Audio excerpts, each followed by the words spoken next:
Hello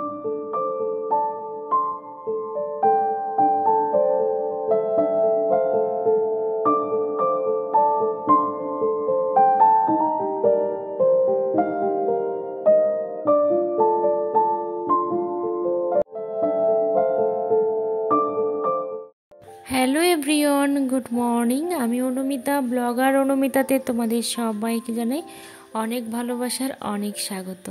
মা এদিকে ready হয়ে গেছে আর এখন বেরিয়ে পড়লো। দেখো খুবই খারাপ লাগছে।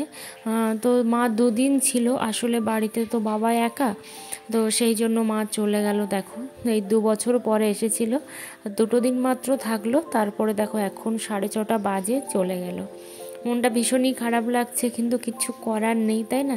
আর আমি তো যেতেই পারলাম না, রাস্তায় প্রচুর, রাস্তাটা স্লিপ আর শরীরটা খুবই খারাপ। তো এদিকে দেখো তারপরের দিনের ভিডিওটা, আমার হাজব্যান্ড দেখো এখানে আমাকে খিচুড়ি বানিয়ে দিয়েছে। তো আসলে ও জানে না মানে কীভাবে বানাতে হয়, আমি বলেছি যে এইভাবে করো, তো দেখো সেভাবেই কিন্তু বানিয়ে দিয়েছে।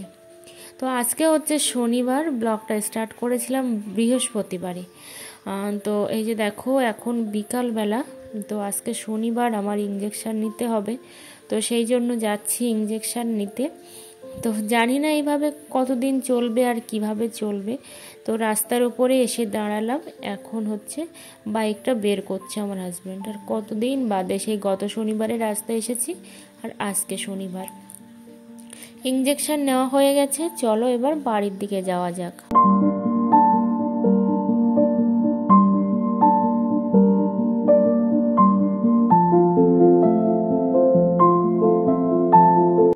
এই যে দেখো এসে নামলাম, আর তারপরে দেখি মাছ ধরে এসেছে পাশে কয়েকজন। এই দেখো কত বড় মাছ পেয়েছে।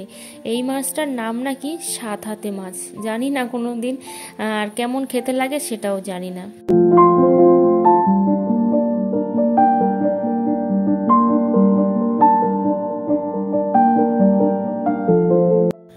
দেখো কত বৃষ্টি হচ্ছে, এটা হয়তো 2 দিন বাদের ভিডিও। আসলে আমি ওইভাবে না ডেট বলতে পারছি না। তো ওখানে রান্না হবে, আর এই দিকে দেখো প্রচুর বৃষ্টি পড়ছে, মানে এত বৃষ্টি হচ্ছে সারা রাত ধরে। তবে এবার চাষের কাজটা খুব তাড়াতাড়ি হবে। এই যে দেখলে আমার মায়ের হাতের পিঠে, আর এই হচ্ছে জিলাপি। এগুলো যদিও অলরেডি নষ্ট হয়ে গেছে, খুবই খারাপ লাগছে দেখে, কিন্তু কে নষ্ট করলো সেটা তোমাদেরকে আর বললাম না, কারণ সব কথা পাবলিক করা ঠিক নয়। কিন্তু দেখে না ভীষণই মনটা আমার খারাপ লাগছে, তাই তোমাদেরকে এটা শেয়ার করে দিলাম। তো এখানে আমার হাজব্যান্ড রান্না করেছে, তো এখানে সে চিংড়ি মাছ দিয়ে আর কি যেন একটা শাক, মানে ছোটোখাটো কি বাগানের শাক দিয়ে রান্না করেছে। আসলে ছেলেরা কি বলো তো, একবার যদি মনে করে রান্নাটা ভালো করে করব, তাহলে কিন্তু করতে পারে। আর এখানে যেন আরও একটা তরকারি রান্না করেছে, কিন্তু মাছ আমার খেতে মোটেও ভালো লাগছে না। আর চিংড়ি মাছ বলো আর যে কোনো মাছ বলো, যেন মনে হচ্ছে আমার হাতের তরকারি আর বেশি বেশি করে ঝাল ঝাল তরকারি বেশি ভালো। তো এখানে দেখো মাছ ধরে নিয়ে এসেছে, 1 ঘন্টায় মাছ ধরতে গিয়েছিল খেওলা জাল দিয়ে। তো এটা যেহেতু দুজনের, মানে দুজন মিলে ধরেছে, সেই জন্য 2টো ভাগ করছে। যে সাথে গিয়েছিল সে মাছ নেবে না বলে চলে গেছে, কিন্তু আমরা তো আর দেবো না বললে হবে না। তো তারপরে দেখো আমার হাজব্যান্ডের দিকে ঢুকেছে, আর আমার শাশুড়ি মা গেছে ওদিকে মাছটা দিয়ে আসতে। আর তোমরা দেখছি অনেকেই কমেন্ট করছো যে আমি কবে সুস্থ হয়ে উঠব। তোমরা সত্যি ভালোভাবেই কমেন্ট করছো, কারণ তোমাদের ভালোবাসায় আমি যেন খুব তাড়াতাড়ি সব কিছু ঠিক করে সুস্থ হয়ে উঠতে পারি। তো এদিকে ভাত দিয়ে দিলাম, আর সাথে সেই খাবারটাও দিয়ে দিলাম মুরগিদেরকে। মানে অনেকটা বেলা হয়ে গেছে, প্রায় 2টো বাজে, জানো তো ভীষণই মনটা খারাপ লাগছে যে আমি মুরগিগুলোকে খাওয়া দিতে পারলাম না। এদিকে 2টো বেজে গেছে, অথচ মুরগির ঘর এখনও তালা দেওয়া। কি আর করব, নিজে না পারলে যেটা হয়। তো অনেক দিদিভাই দেখছি অনেক রকম কমেন্ট করছে। আসলে সবার অভিজ্ঞতা তো সব রকম, তো সেই জন্য সবার আশীর্বাদে যেন আমি খুব তাড়াতাড়ি ভালো হয়ে যাই, এটাই আমি চাই। তো এদিকে দেখো আজকে এখন কটা বাজে জানো তো, 3টের মতো বাজে। আমার হাজব্যান্ড বলছে আমার ভালো লাগে না রান্নাবান্না সবসময় করতে, তো তুমি হচ্ছে রেডি করে দাও, এদিকে কাটাকুটি করে রেডি করে দাও, আমি রান্নাটা করে নেব। আসলে চিকেন নিয়ে এসেছে। তো আমি বারবার বলছিলাম চিকেন আনার দরকার নেই, কিন্তু শুনলো না। তো দেখো চিকেন নিয়ে এসেছে, তো সেই জন্য এখন রেডি করে দিচ্ছি যাতে করে তাড়াতাড়ি করে রান্নাটা করে নিতে পারে। আর তোমরা এইভাবে আমার পাশে থেকো, আমার সাথে থেকো, আর আমাকে ভালোবাসা দিও। দেখো পুরো এক সপ্তাহ ধরে একটা ব্লগ আমি রেডি করছি। তো এখানে দেখো চিকেনটা আছে, আর কি বলো তো, হঠাৎ করে না আমার মনে হচ্ছে পকোড়া খাবো, মানে যে উদ্ভট খাবার দাবার তাই খেতে ইচ্ছা করছে।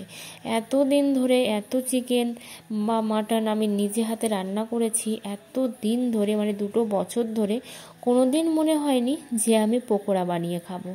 তো আজকে মনে হচ্ছে আমি পকোড়াই খাবো, এমন অবস্থা হচ্ছে আমার। তো এখানে দেখো এইটুকু চিকেন আমি কেটে কেটে নিয়েছি, আর সাথে হচ্ছে আমি এই উপকরণগুলো দিয়ে দিচ্ছি। জানি না কেমন হবে, তবে চেষ্টা করছি ভালো করে করার জন্য। তো এই পেঁয়াজটা আমার হাজব্যান্ড বলল যে বেটে দেবে তরকারিতে, সেই জন্য। তো তোমরা এইভাবে আমাকে আশীর্বাদ করো, তোমাদের আশীর্বাদে, তোমাদের ভালোবাসায় যেন আমি সামনের দিনগুলো খুব ভালো করে পার করতে পারি, আর তাড়াতাড়ি যেন সুস্থ হয়ে উঠতে পারি, সেটাই তোমরা আমাকে প্রে করো ভগবানের কাছে। কারণ সত্যি কথা, ভগবানের আশীর্বাদ, গুরুজনের আশীর্বাদ, ভালোবাসা না পেলে কিন্তু হয় না। তাই বলে যে ছোটরা আশীর্বাদ করলে হয় না, সেটা কিন্তু একেবারেই ভুল। কারণ ছোটরাও যদি ভগবানের কাছে কিছু চায়, সেটা কিন্তু দ্বিগুণ ফেরত দেয়। কিন্তু আমাকে কখনো ভগবান কোনো কিছু দেয়নি, তো সেই জন্য আমার ওইভাবে আমি বলতে চাই না, কারণ আমি যা চেয়েছি ভগবান সবসময় উল্টো কিছুই দিয়েছে, আর যেটা চাইনি ভগবান সেটাই দিয়েছে। তো এখানে দেখো রেডি করা হয়ে গেছে, আর বাকি কিছু জিনিস ছিল, তো সেইগুলো আমার হাজব্যান্ড এখন আমাকে দিচ্ছে এনে, আমি সেগুলো এখন রেডি করব। আর অবশ্যই জানাবো পকোড়াটা তোমাদের কেমন হয়েছে। আর হ্যাঁ, একটা দিদিভাই বারবার কমেন্ট করছে যে তার মনিটাইজেশনের কি একটা প্রবলেম হচ্ছে। আসলে আমি কমেন্টটা বুঝতে পারছি না, তো সেই জন্য আমি বলেছিলাম যে তোমার কোনো প্রবলেম থাকলে আমাকে ফোন করো। তো ফোন করেনি যদিও। আর একটা দাদাভাই কমেন্ট করেছে যে আমি তোমাকে ফোন করেছিলাম বাট ফোনটা রিসিভ করোনি। আসলে কি বলো তো, আসলে আমি হয়তো সেই ফোনটা দেখিনি। আসলে ফোন আমি সারা দিনই চালাই না, বুঝতে পারছো? যে মানুষ সারাদিনে একটা ব্লগ রেডি করে আর সাথে হচ্ছে আরও অনেক কাজকর্ম, সে মানুষ একটা সপ্তাহ ধরে একটা ব্লগ করছে, তার মানে বুঝতেই পারছো যে আমি ফোন চালাই না বললেও চলে এক প্রকার।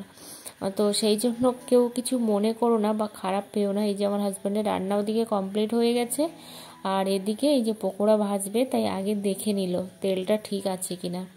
তো তেলটা ঠিক আছে, আর তার উপরে গেছে কারেন্টটা চলে। তো রান্নাটা করে নিয়েছে বলে অনেকটাই ভালো হয়েছে, কারণ তাড়াতাড়ি করে বেলায় রান্নাটা করে নিয়েছিল, মানে 4টের মধ্যে।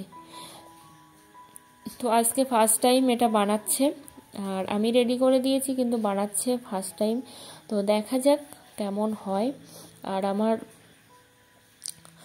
তো এত খেতে ইচ্ছা করছে যে মনে হচ্ছে বাজার থেকে কিনে নিয়ে আসবো না, কারণ সব কিছু বাজারের জিনিস ভালো লাগে না।